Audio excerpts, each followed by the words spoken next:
I said, this is like a miracle. It's like God's given us a chance. It's like God's given us a real chance after grinding through so much wild, like so much just friction of life.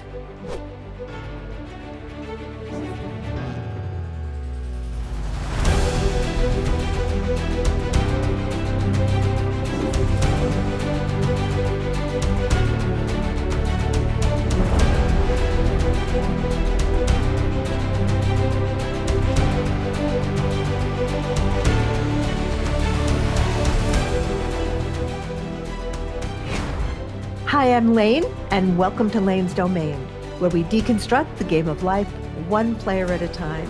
Today's special guest player is Reid Henrichs. Reid is a very highly accomplished man, a straight shooter who sets his goals and attains them in record time.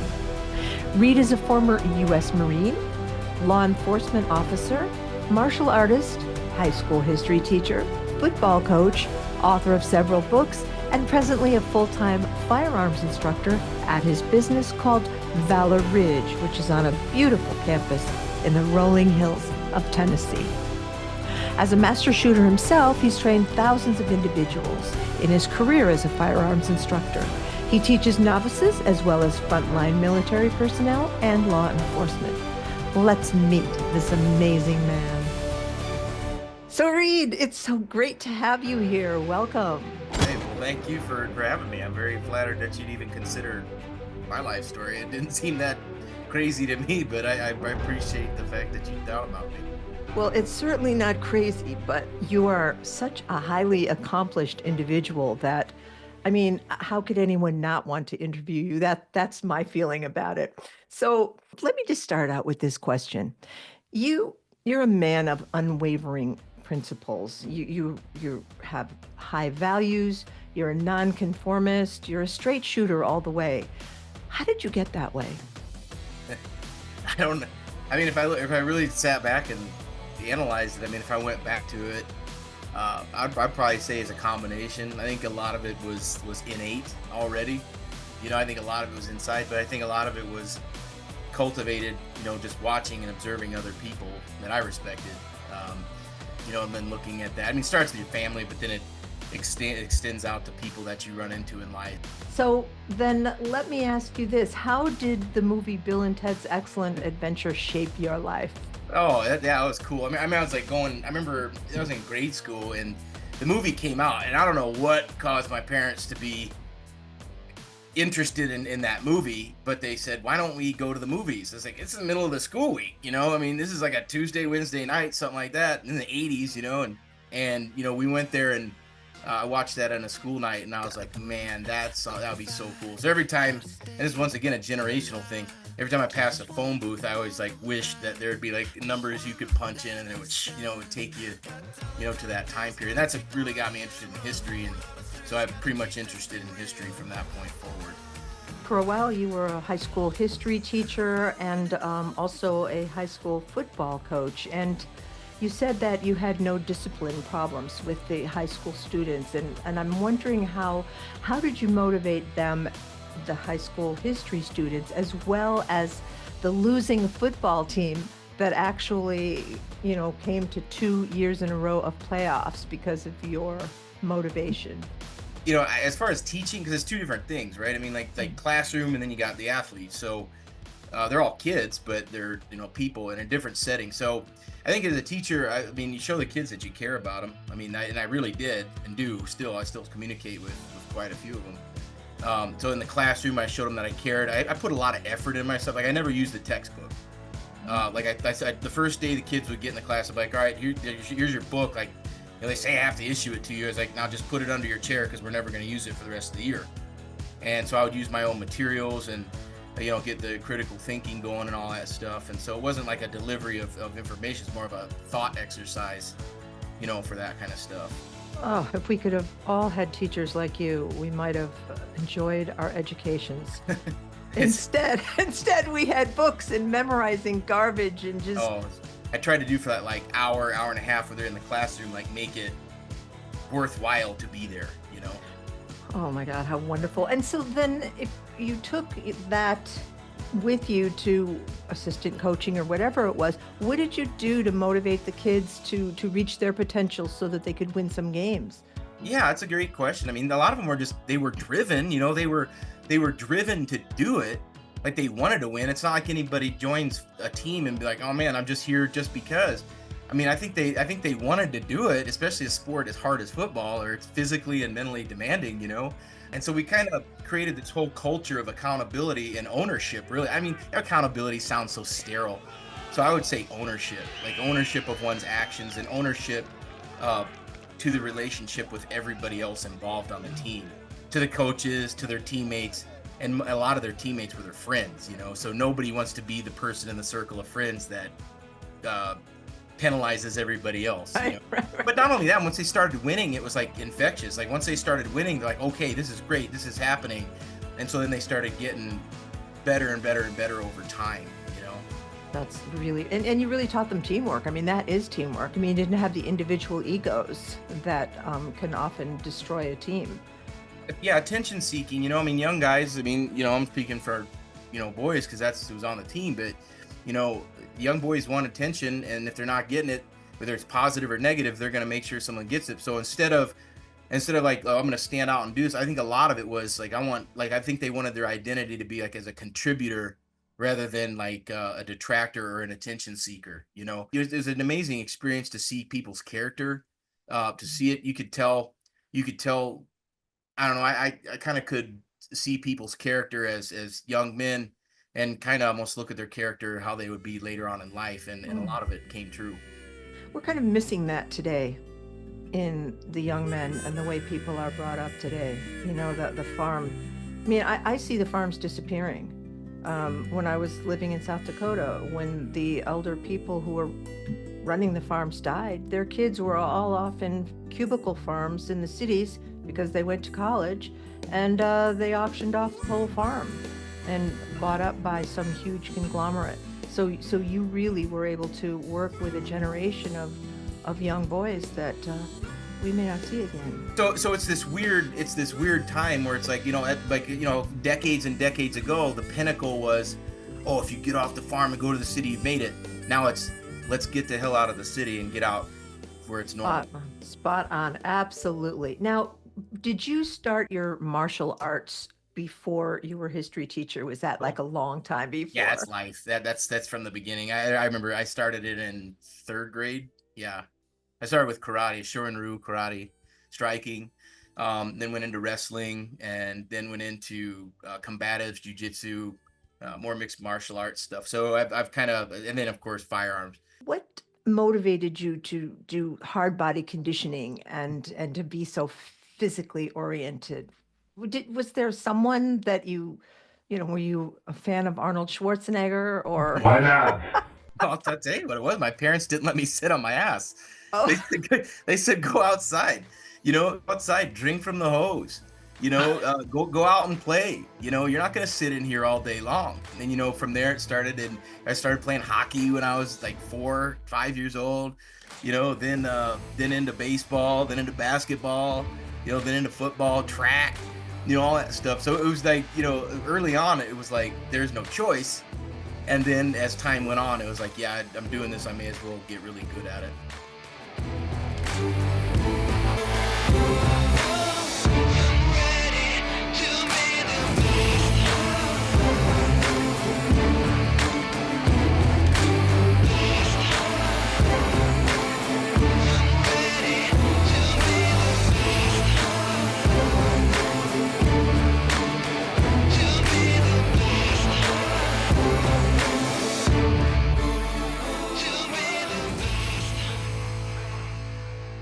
What did that Marine tell you when you were in high school and you were trying to figure out what you were going to do, and because you didn't want to go to college? Oh, I didn't want to go to college. I remember talking to him when I was maybe like a junior, maybe sophomore, late sophomore year, early junior year. And I remember as I was talking to him and asking him about his experiences, and he went infantry, and like I was like, man, I was like, you could do that kind of stuff? Oh yeah, man, you should do it. And so I got the wheels kicking, and so I thought about all the different branches, and the Marine Corps to me, was the one that I chose, because It's the smallest branch, there's not a lot of people that go into it, plus the history involved with it, all the just wild battles and all the things that they've done, all the services. So I was really interested in that, and so decided to go in. He just kind of, from his stories, I was like, man, that's exactly what I want to do when I get out of high school. I don't want to go to college and sit at a desk and hear some, professor or whoever, tell me about the life I'm not experiencing. So I just prepared myself physically and mentally for what was going to come. So I got my running just ridiculously fast. The distance, lifted, just lived in the gym, did all that stuff and got in a pretty good preparation for what I knew it was going to take to do all that stuff. So the boot camp came easy to you. Easy. The physical stuff was easy. Like I was like, is this it? The physical stuff was easy. Being away from home and friends and just feeling like you're missing out on, like, I know I didn't want to go to college, but I knew they were going into college and do it. So it's like, and of course, when you're like, in week 9 or 10 of boot camp, you're like, man, college and having a good time doesn't seem so bad after all.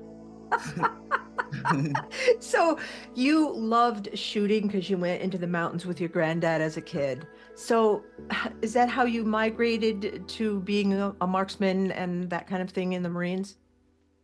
Yeah, it was before. I certainly grew up with it. You started with BB guns and all that, and went into my granddad's. I go shoot like 22s and summer camp. Like I went to summer camp for several weeks, a couple of times up in Wisconsin. And we got to learn riflery there, shooting 22s. But so I'd already shot it with my granddad. But right, I think the DM, the designated marksman, that's a hard thing to achieve, isn't it? Well, yeah, and it was the old one. We used M14, so sometimes when I'm around older guys, like, Nam era and all that, I'll say, well, I carried a real man's gun. I carried an M14, not that little poodle shooter that you guys had to carry. I said, what are you talking about? I carried an M14 too. They said, no, you're too young. I said, no. It's actually kind of a cool thing because we were one of the last classes of designated marksmen that actually used the M14, and they switched. They changed it to an M16 later, or an M16 variant. So how hard did you have to work to become a sergeant? Yeah, it was hard because, back then it was like, okay, just play the game and, do what you can do. So then you got promoted and I went in as I didn't get any meritorious. I didn't get any like boards or any of that stuff. It was like a straight up, like legit proficiency and thing. So I never thought I would be able to do it in the timeline that I did, but they put me on a pretty fast track if I was going to stay in. So, but of course I didn't. I said I'm 4 and done. Like I'm not planning on doing a career this. I was only planning on doing 4 to begin with. Right. And you said you were deployed to the Pacific during the Iraq War and that you missed 2 wars. How do you feel about that? It's really like just a toss of the dice, So the unit I was with, I was a 2-3. It took them quite a long time to go to Iraq or Afghanistan. But when they did, like maybe 2006, 2007, or whenever the time was, I don't know exactly, but I know it was much after I got out. I know that those guys, when they did it, they put them on like back-to-back deployments. So it's just is that timing thing. So did you feel that you missed out on something by not going, or were you happy? When I was younger, I really thought I missed out on it, but looking back on everything and looking at what eventually is the outcome of it all, the risk versus, and it's not like none of us were afraid. Like we all wanted to go. If you talk to anybody that was in our unit, especially the NCOs, there were several of us that requested orders out of that unit to go to Iraq, but of course they weren't going to do that. But there were a lot of us that were requesting different units so we could get in there and go. And I wasn't even supposed to go. I wasn't even supposed to go to the unit that I went to. I was in 2-3, but like when I originally transferred in from my first duty station, which is Kings Bay, Georgia, when I transferred in from there, they give you a list, like they give you choices. They say, where do you want to go? And so they give you like 3 choices, like your top, your middle, and then your last. So I picked 3-2, which is in North Carolina, 2nd Marines. And so then like maybe a month or 2 before I'm supposed to change duty stations, like the company gunny comes up to me and goes, hey Henrichs, how's it going? I said, good, Gunny. He says, well, I got some good news for you, Devil Dog. I said, what's that? He goes, you're going to my old unit. I said, what? He goes, yeah, you're going to 2-3. I said, I didn't put 2-3. I put 3-2. I wanted to go to, so they mixed the numbers, Oh, whoever was working in the head shed. And so they confused the numbers, and yeah, that's how I got sent to 2-3. Now the 3-2 did get sent to Iraq, and that was one of the units that got strafed by the A-10s, and like an entire company of Marines was completely wiped out with the Air Force because they misidentified their target.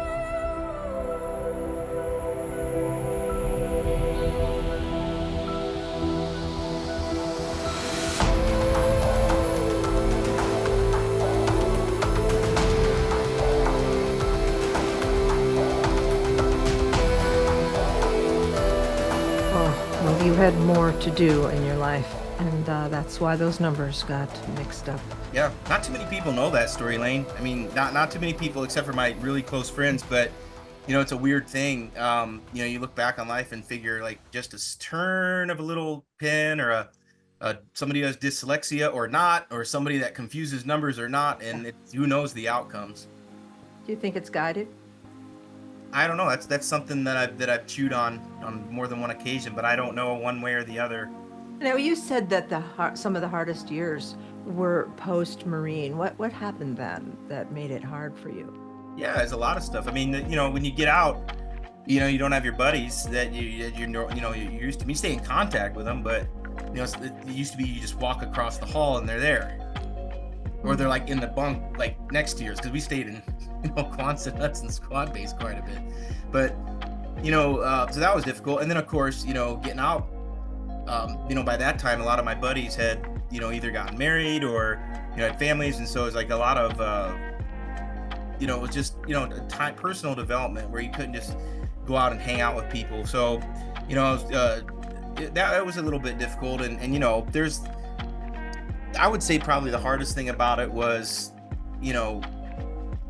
figuring out exactly where to angle which direction to point the compass. I mean, I knew I was going to go to school, I knew I was going to go to law enforcement, all that stuff, but I knew I wasn't going to do law enforcement for a career. I mean, I just wanted to do it just to do it. But when then you figure out, go to school, that stuff's easy. School was easy, but as far as a lot of let me put it, it's a lot of alone time. You know what I mean? It was a lot of alone time. Figuring out like what's going on, and then missing a lot of the people that I was used to relying on. Right, totally different life change. Did you go to school right away to college to get your 2 bachelors and 1 master's, or did you go into law enforcement first? What did you do first? I did some of my associates, and then got hired as in the police department. Then did law enforcement, and then when I stopped doing law enforcement, then I went back to school and then finished, and then just did it all in one fell swoop. My goodness, that you must have enormous energy to do that. What were some of the standout experiences that you had in law enforcement? Being able to communicate with people when it's not such a great day. Mhm. People don't call you when they're having a great time. It's not like, hey, I just won the lottery, I want you to come over so that I can help tip you. It's generally like not such a great day for them, and for a lot of them it's the worst day of their life. Mm. Like I've had to tell people that their relatives have died, or their family members have died, or a lot of calls like sometimes it's a home invasion, or some calls it's you don't know. I mean, sometimes what they say the call is, when you get there you think it's going to be a certain way, and then it ends up going a different way. I was kind of I had a cool, like, short but cool career in it. But I got sent down to New Orleans for Hurricanes Katrina and Rita. I was there for sure during Rita, and then at the after Katrina came through, then I went down there. But I was there during Katrina, and it's just seeing people, communicating with them, being able to help them, or at least do the best you can. What was really cool was seeing the Second Amendment in action, because the people that were down there were defending their neighborhoods and their homes.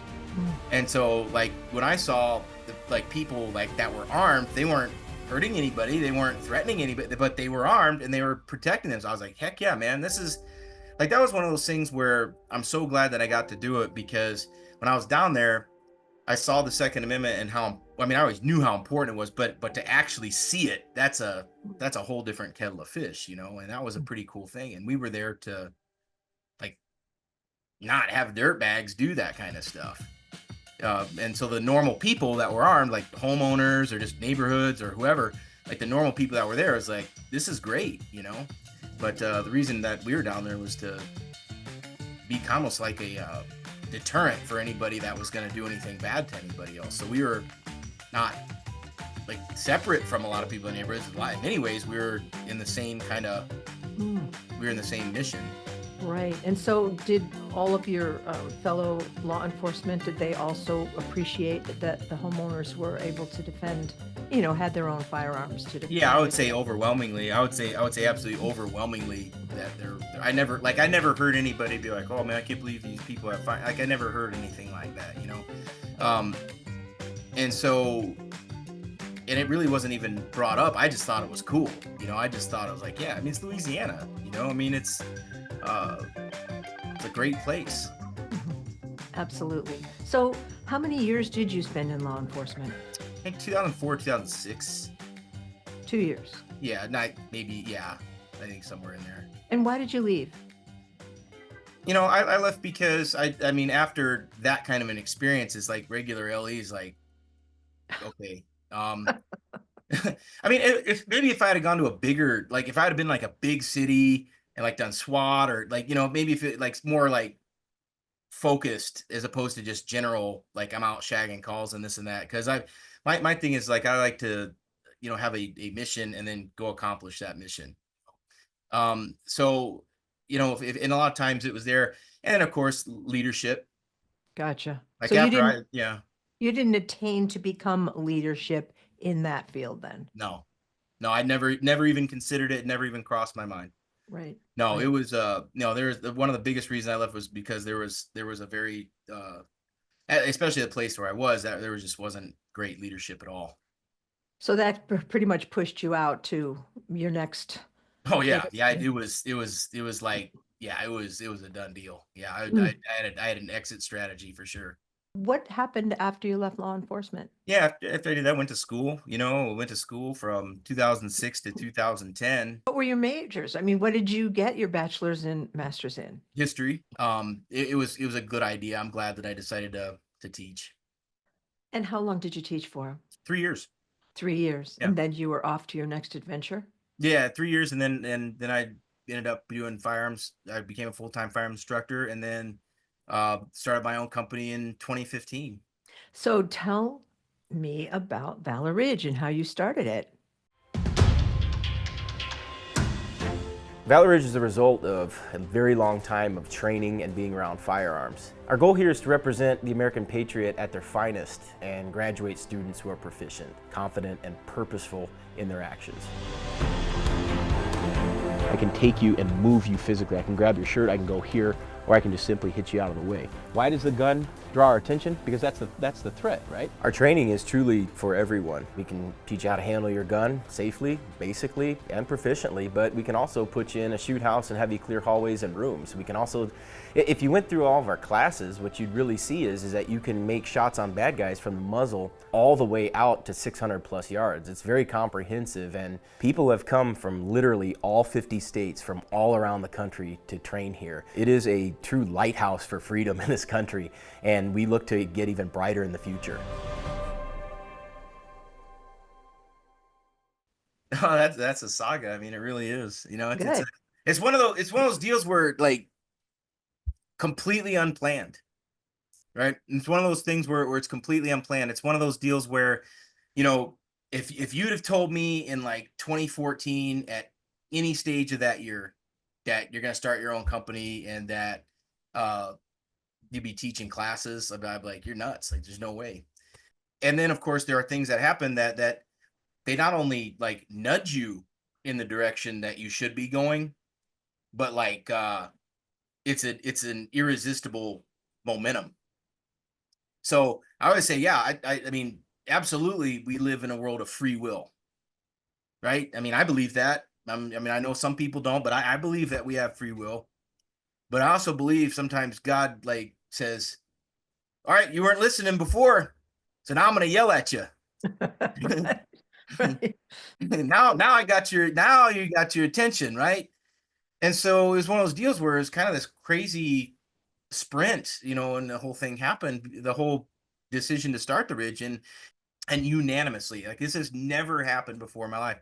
Unanimously, every single person in my life that mattered, they all said the same thing: you need to start your own company. Mhm. So basically, from like February, 2015, like that's when it all really started seriously congealing, and so then like had to think, okay, where do I want to do it? Like I hadn't even looked at places, like maybe just a handful of places to do this. And the first time I came to the property we're at now, like first time I came down the driveway, it was winter, snow, and there weren't any leaves on the trees, but it was this beautiful landscape. And like immediately it was this weird thing because like the pictures of all the ranges just like flashed in my head. I said, I'd do this, and it almost like in a brief moment, like the picture, like layered on top of the landscape I was looking at, that's kind of what happened. And I said, this is the place. Like I didn't even get halfway down the driveway when I knew it was the place. And I was like, all right, cool. So then we went back and forth, negotiating for the price and all that stuff, and it was agreeable. And I remember, before, and so we did like a promotional video, but hadn't published it yet. And so it was the like Erev Pesach, the night of Passover, but before Passover started. And I remember like looking at the YouTube button where it says like publish. Like I hadn't pushed that yet. And I was like, once I push this, like it's like the game is on, And so I hit publish, closed my laptop, then did the Passover Seder on April 3rd, 2015. Within the first month, I'd made more money than I made an entire year working for someone else. Oh my God. This was your calling. Like pretty much like for 10 years, it's the weirdest thing in the world. Like for 10 years, I would say like 95% of our classes have been sold out. It's a miracle. Like, thank the Lord. That stuff doesn't happen in this industry. For some reason, people just keep coming, and it's a miracle. It really is. Well, let me just say that your skills are extraordinary. And this is one of the things that I've said about you, that when you screw up as a participant, you're very kind and gentle.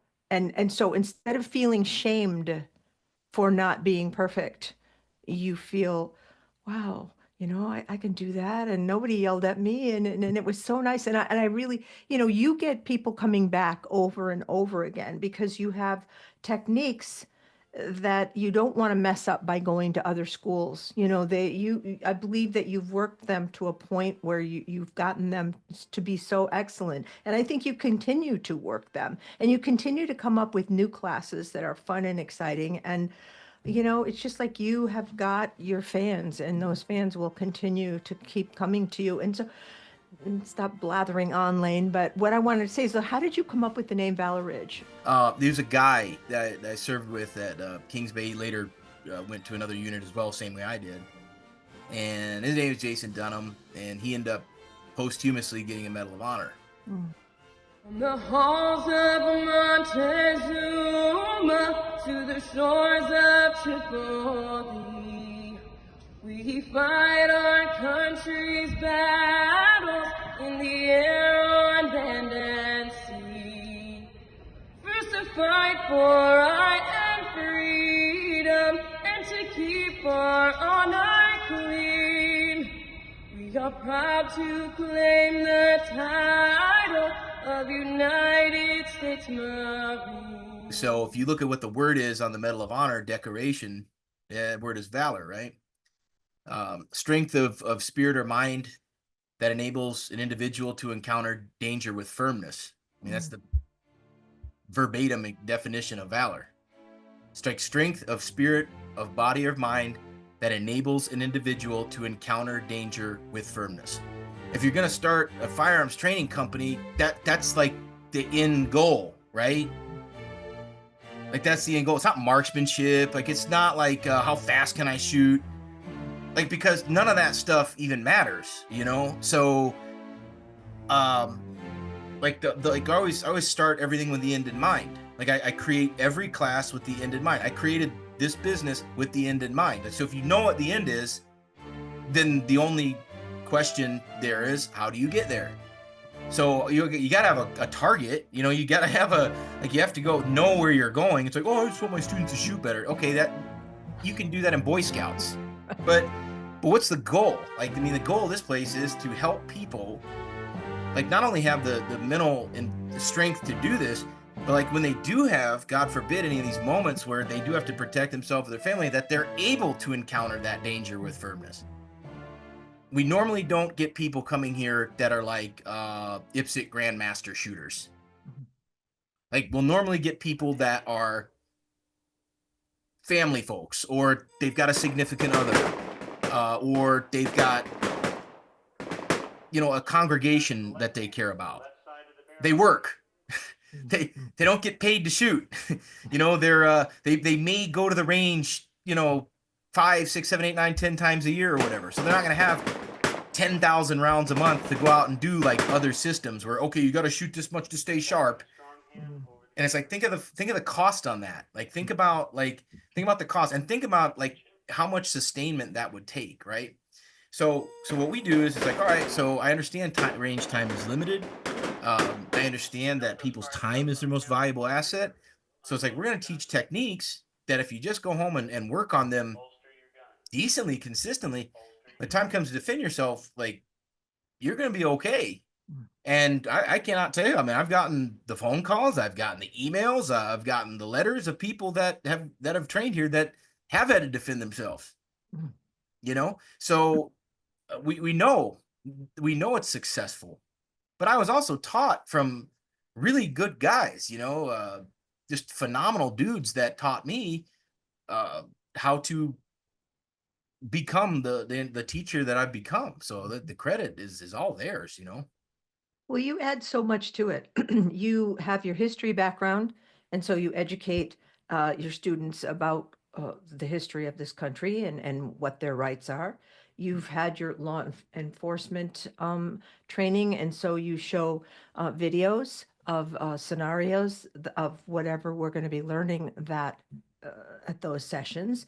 And then, how in the hell? I know that you have more than that, but where did you find the time to write these books? These are so fantastic. The American Rifleman and Pistolcraft. This is the only ones we have, but everything is in here. My goodness. When? How? I was reading some old books. Like, I was reading some old firearms books, like stuff that's not even available, you know, now. I mean, stuff that some of them are 70, 80 years old. I mean, they're old books. And I was reading them and I was like, okay, what's the big takeaways? I mean, you know, you can get into the technical jargon.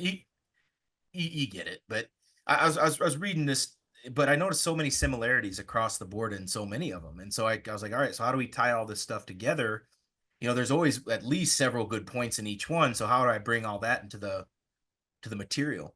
And so I was reading all these books and then noticing the common themes and then using that accumulated knowledge to put it into my book, you know, because none of us is like I don't think any of us are innovative anymore. I don't think that firearms teachers today are innovative at all. We're organizing and codifying things that have existed for hundreds of years. Like, that's all it is. Like, none of this stuff is new. You know, it's not like there's 100 different ways to put the sights on the target and pull the trigger. You know, it's not like, how many variations of that are there? You know, how many different variations are there to load your gun? You know, how many different like, put the thing in the thing and pull the thing. I mean, that's what it is. So, I mean, it's really not that complicated, but I think you know, what I'm looking at to contribute, like what I look at to contribute is, how do we deliver the information? So in the books, that's one way to deliver the information. Class is another, videos are another. So threefold, like, triangulation of trying to get this knowledge into people. And you are majorly popular. Your Valor Ridge YouTube channel, I think it has like 212,000 subscribers. And that is huge. What you teach is so desired by by people. They're hungry for it, and you cover all the areas. It's phenomenal. Thank you for that. Oh, thank you for being so gracious with that. But the thing is, like, I try to put out content, but also, you know, hopefully a lot of that, you know, I try to put out our essence, if you will. It's just I want people to get what they expect when they come here, you know, because that's what it's all about. And so I think, you know, over the years, like with the books, you know, the first one took a long time to write. The second one wrote itself. I mean, the rifleman book, I think I finished that in like 4 months. Incredible. And there's so much information. I mean, you come at it from all sides, and it's phenomenal. Thank you. So if you had some words of wisdom to relay, not just to kids, but to anyone, to all people today, in today's environment, what would those words of wisdom be, Reid? Like, you know what's BS and what's not, right? You know what it is. Don't let anybody pervert or warp what you know is right and true. You know, think critically. You know, don't believe every charlatan out there that's trying to persuade you one way or the other. Stay true to what you know is good. You know, stay true with that. You know, it's very easy. You know, I always tell people that society will dull your edge if you let it. You can get used to anything. I mean, I've seen and heard stories of guys working on sewage pipes, taking a break in waist-deep sewage and eating their lunch. So you can get used to anything. But I think that perspective and the separation between good things and bad things is very important, and to not only acknowledge it, but teach it. Thank you. Is there anything we didn't cover at all that you want to share? I think probably, you know, most important person in my life is my wife, Rachel. You know, she's been a huge part of my life. Can you tell us how you met Rachel? Yeah, I met her because I took her sister out on a date. Go on. It lasted an hour and a half, you know. It was nice. So when I came back to the house, Rachel was in the kitchen. She asked me how'd it go. I said, well, we're back. And so then she and I talked for several more hours, and we ended up going on a date. This is 2002. This is when I was on leave. This is when I was about to go to my duty station in Hawaii. And so we ended up dating for a couple of years, and then she went into the Marine Corps, and then that was when I started doing LE and started going to school and all that. That's one of the reasons why, you know, those were very hard years as well. And so it's a miracle how we came full circle on that, and you know, it was just one of those deals where you never know. And so I remember just 5 years ago, exactly right around this time, somebody asked me, one of my friends asked me, he says, who's the coolest girl that you ever dated? I was like, man, like my first girlfriend. Like, she was low maintenance, like happy personality, was awesome. I wonder what happened. What had happened to her? And we ended up talking again one night. And I remember our first conversation in 16 years. We talked for 13 consecutive hours. And it was like nothing it may as well have been 16 minutes or 16 days instead of 16 years. And we picked it up right where we left off, but better. And she wasn't married. I wasn't married, never been married, you know, no kids on either one of our parts. And so I said, this is like a miracle. It's like God's given us a chance. And it's like God's given us a real chance after grinding through so much so much just friction of life.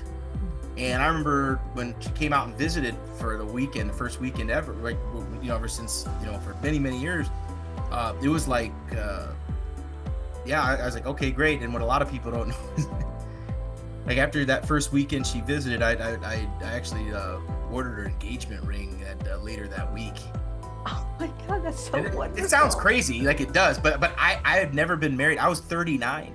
Like, so for me to do that, I was like, oh, because like I said, Lane, like sometimes those moments in life, like you're in those moments and God nudges you, and then after you don't respond to the nudge, it's like, hey, like you're in good hands. Just do what you're supposed to do. And so then we ended up getting engaged that year, and then we were married a year to the day that I made that phone that we talked on the phone. What an incredible story. You guys did your own things for 16 years, but you were meant to be together. There's no Oh yeah. question about that. Oh, I'm thankful. I'm thankful every day. Oh my goodness. Well, I can't thank you enough for coming on this show today. It's been absolutely fabulous, Reid. Thank you. Thank you so much. Thanks, Reid. All right. Bye-bye.